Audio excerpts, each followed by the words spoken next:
O ensino público de Ribeirão Preto retrocedeu. É o que revela o IDEB, que é o Índice de Desenvolvimento da Educação Básica, principal indicador do aprendizado no país. Reflexo da pandemia com a interrupção das aulas presenciais. Em 2023, o IDEB dos anos finais, do 6º ao 9º ano da rede municipal de ensino, caiu 11% em relação a 2021.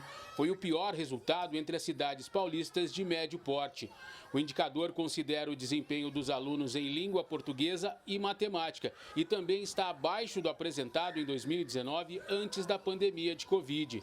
Para o secretário municipal da Educação, Valdir Martins, em um cenário já delicado, as medidas adotadas no período de volta às aulas presenciais não foram suficientes para recuperar o tempo perdido. A gente entende que a pandemia ela foi um divisor de águas para a educação, foi para a humanidade, mas para a educação teve um impacto muito grande, né? As nossas crianças, os estudantes em geral, eles foram muito prejudicados pela mudança abrupta que aconteceu. Embora você tenha tido uma reação imediata, rápida e como nunca antes havia acontecido, entretanto, não foi suficiente para suprir o que eles tinham em ambiente de aula presencial. O levantamento aponta também que nos anos iniciais do ensino fundamental, tanto a rede pública estadual de Ribeirão Preto quanto a rede municipal obtiveram nota de 5,9. A média dos anos finais foi de 4,5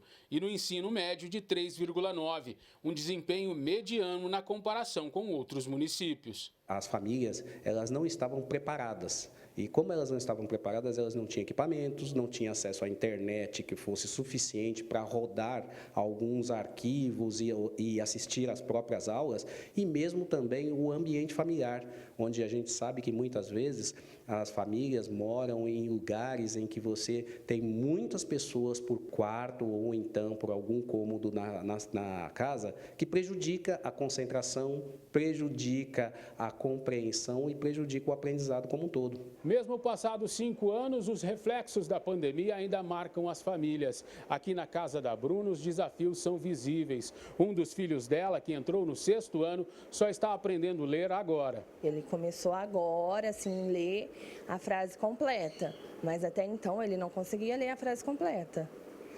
Quando eles voltou da pandemia, já passaram eles de série. Não voltaram à série que eles estavam estacionados na pandemia. Então, assim, eu acho que foi um erro muito grande. O meu de 8 anos, Lucas, né, que estava no pré, que estava começando a alfabetizar, parou.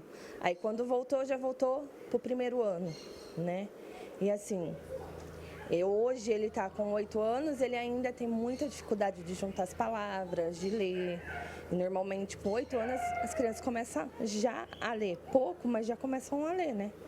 Então, foi uma dificuldade, está sendo uma dificuldade ainda, né? É por isso que a professora Maria Cristina afirma que a procura por aulas particulares aumentou após o surto da doença. As próprias escolas, elas têm algumas particulares têm o reforço, mas o reforço particular individual é diferenciado, porque você tem que trabalhar o aluno na deficiência que ele tem, né? Ou tentar trazer as habilidades que ele tem, né? Para ele poder trabalhar em sala de aula. E, às vezes, você tem que ter esse contato com o professor da escola, com o coordenador, com o orientador. Então, a gente sentiu, sim, e também essas crianças voltaram muito abaladas. Então, elas voltaram muito desmotivadas, desanimadas, né? Então, assim, o professor particular, o professor de reforço, ele teve um papel fundamental no pós-pandemia.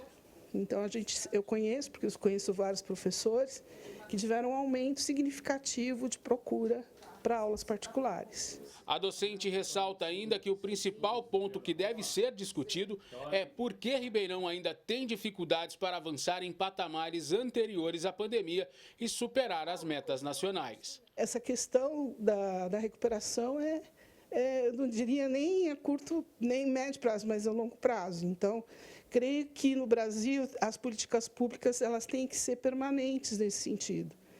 Você tem que ter as políticas públicas educacionais normais, mas sempre pensando que a gente está atrasado. E mais atrasado ainda em função da pandemia. O Elton Garcia para o Jornal da Clube.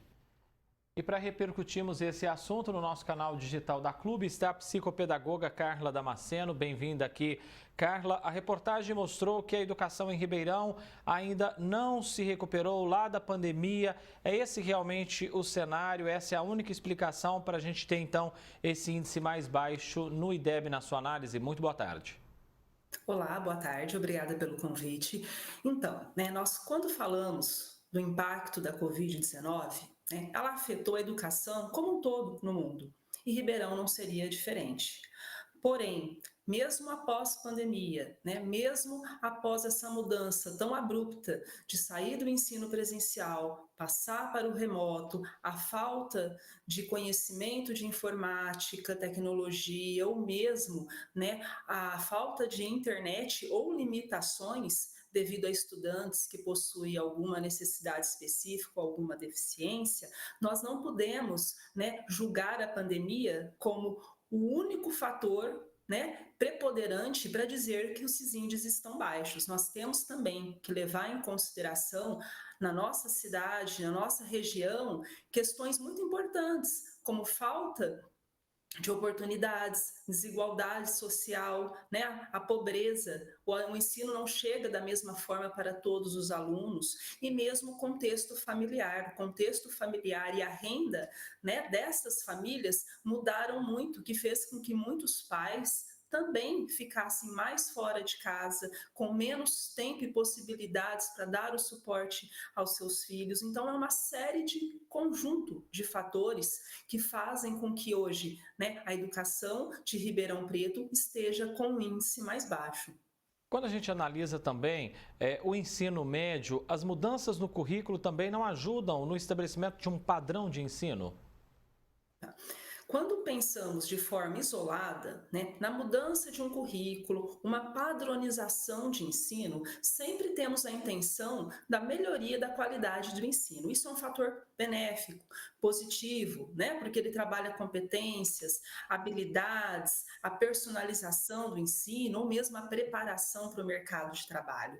Mas quando estamos numa situação que já é delicada, um impacto da pandemia, entre outros impactos externos frente a esse currículo, se ele não estiver muito bem fundamentado e com uma política efetiva, o que eu vou ter? O que eu vejo hoje nos dias atuais, um desafio enorme na parte dos formativos, dos itinerários, que possuem muitas vezes desigualdade, não chegando para todas as escolas da mesma forma. Não podemos descartar a necessidade da formação dos profissionais. Os professores têm que ter uma formação continuada para se adaptar a esse novo modelo pós-retorno à pandemia e também às novas demandas. E disso tudo, nós temos que ter um tempo hábil para avaliar se de fato essa padronização, essas mudanças estão sendo benéficas ou não,